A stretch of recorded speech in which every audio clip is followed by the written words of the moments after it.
right, good morning, everyone. Welcome to Crypto Expo Dubai. I am Nishpreet, your host for today, and on behalf of Crypto Expo Dubai, I would like to extend my warm welcome to all of you. Thank you for taking the time out to be here today. Now, crypto trend is growing significantly in the recent times, with more and more interest to learn and get involved in the digital assets investment.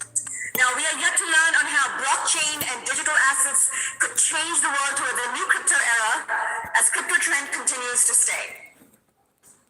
We are here today because we want to give you insight on the key facts that shape the crypto industry. As the market continues to scale up and also curate networking sessions with experts and investors, as well as be updated on latest trends in crypto and meet the top leaders in the crypto market at our event. It's going to be an exciting day. I hope you all are extremely excited. Now, to formally take off our event this morning, it's my pleasure to call upon stage our first keynote speaker. He became very passionate about cryptocurrencies very early on. So he'll be talking about decentralizing web services today. And we have with us the co-founder of the Unigrid Foundation, Mr. Evan Green, everyone.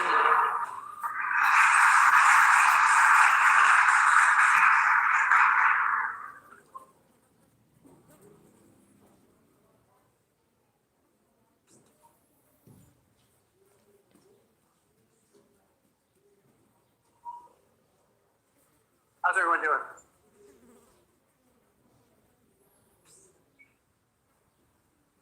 Good. So my name is Evan. I'm co-founder of the Unigrid Foundation. I'll give you a quick rundown of what it is that we're building and what Unigrid is before I start. So Unigrid is a layer 1 blockchain solution where we will be providing cloud-based internet services. So today I want to talk about blockchain scaling and the next generation of internet and cloud. So the current internet has a problem. The way we see it, it's not, you say, sustainable or at the level where we think it should be. It's very prone to DDoS attacks. What that means is that hackers will hijack other computers on the internet and basically use their resources to send in packets of information to a centralized server. What that does is it can cause breakdown of traffic because the traffic that's going to that one server will cut down the service to where it basically becomes unresponsive. The other problem with that is that because there's so much traffic going through the backbone of the internet, that other networks can have a problem. Because the way the current internet works is that you have, a backbone of connection between centralized server points, and to get to, that specific server that's being attacked, it's going to have to route through a certain town or city, or so sometimes you will experience a DDoS attack even though it's not your specific server or your country that is being attacked. And then we also see a lot of information that we think should be free to all. We think it should be an inalienable right for people to have access to information. You can't come to the truth without seeing all sources of information. And so we believe that that's something that everyone should have access to. It's not something that anyone should be blocked from seeing or just not having access to it. And services on the internet are very easily interruptible as well. So say, a traditional service on the internet is running from typically one centralized server with, say something could happen to that server itself where it goes down, you lose access to that service. Or it could be a problem with, maybe there's an application error, that service goes down.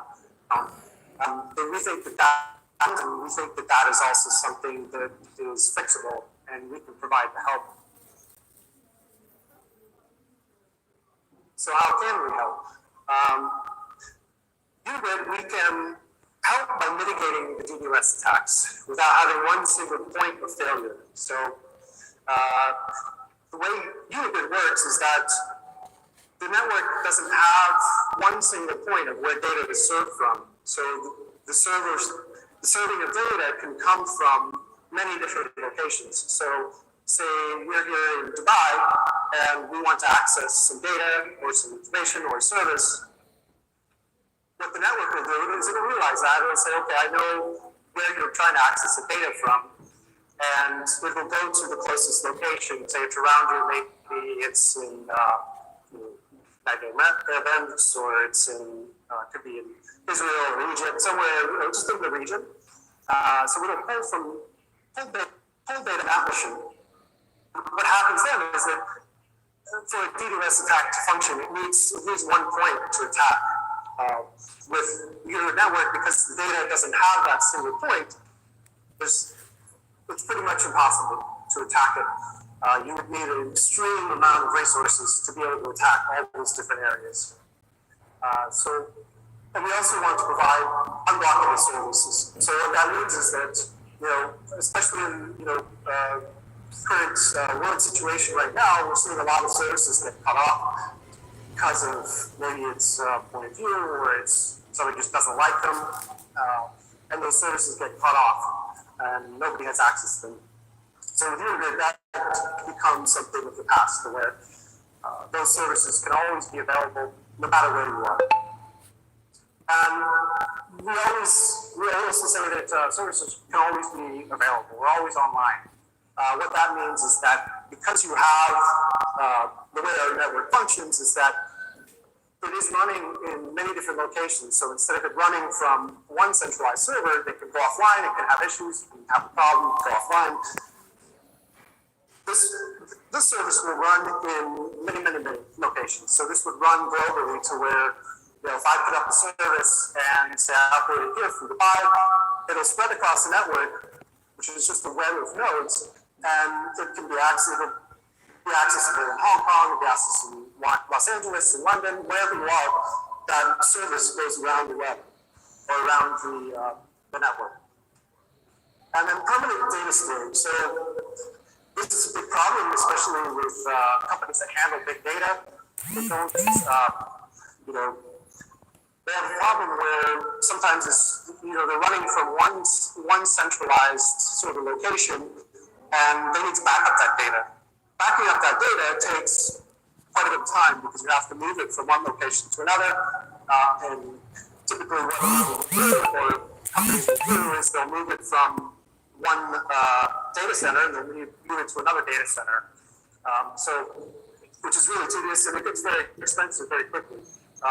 So what we provide is once you pay it forward, then you pay forward for that data to exist on the network, it'll be accessible forever. And it's essentially living on the blockchain. As long as the payment is made for it to exist for that amount of time, it's going to stay there forever.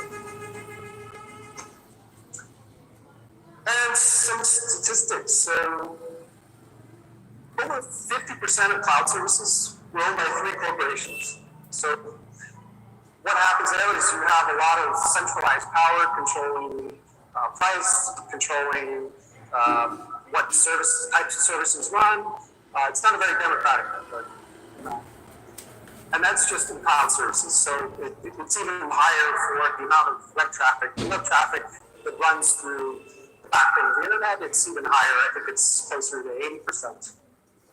So we see that as a problem to where we want things to be more democratic, to where people have a say in how the internet that they use functions and how it affects everyone's lives. So everybody should have a say in how it works. And as far as the cloud computing market, and this is just cloud computing,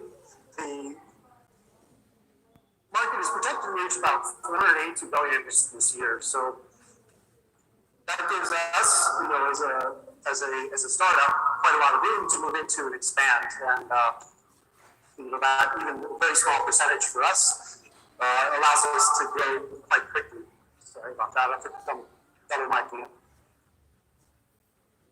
And probably about a third, probably even more than a third of businesses experience regular DDoS. And so what that means is, there's companies and countries that experience a constant threat and they're constantly having to deal with.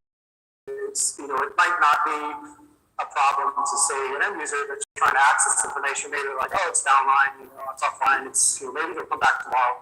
But for a company, they spend a lot of money on preventing these attacks. They use other different services and have to check and see where they're coming from, prevent and mitigate these attacks. So we think that that's something that, it should be, it's fixable. And so that's something we want to help contribute to. As far as helping, yes, we think that we can help the people. So what does that mean? Well, for one, there's censorship. Censorship is a problem no matter where you are. There's always some sort of censorship, and there's lockdowns of what you have access to and what you don't have access to. So, we believe that everybody should have access to that information. We think that's a freedom that everyone should have. Stopping repressive regimes. So we see a lot of that around the world where, the voice becomes one channel instead of being, 4 or 5 opinions or 6. It's just one voice, and that's all the people have access to. We want to help change that. And so as far as the data, we want end users to have the control and have, the data is their ownership, right? So what that means is that, say, for example, you have some medical records and you want to store medical records on the network, but you only want to give certain people access. So this network would allow you to store data like that that's very sensitive and personal, and only allow the person that you give access to access that data.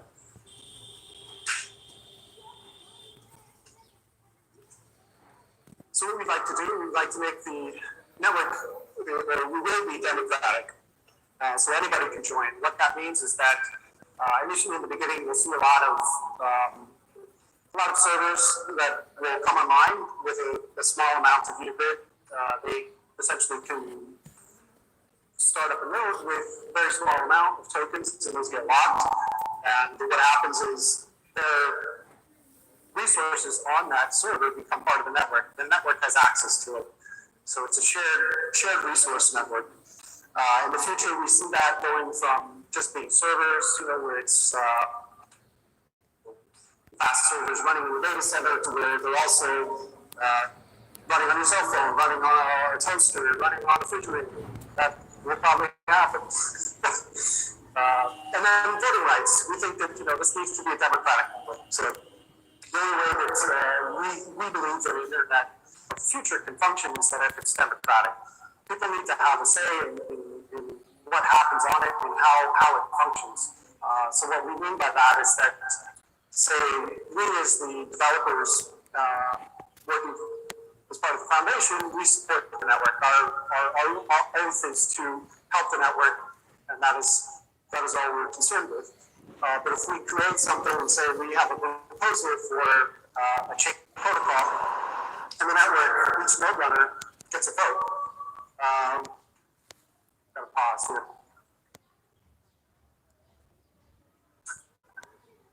Back go to sleep.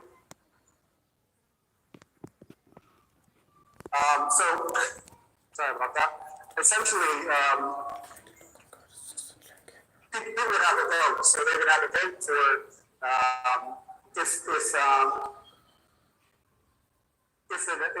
so we make a change, they don't want it, it basically comes off, it doesn't go on the network. So everybody can have a say in that. Sorry, I'm not sure what happened with those slides.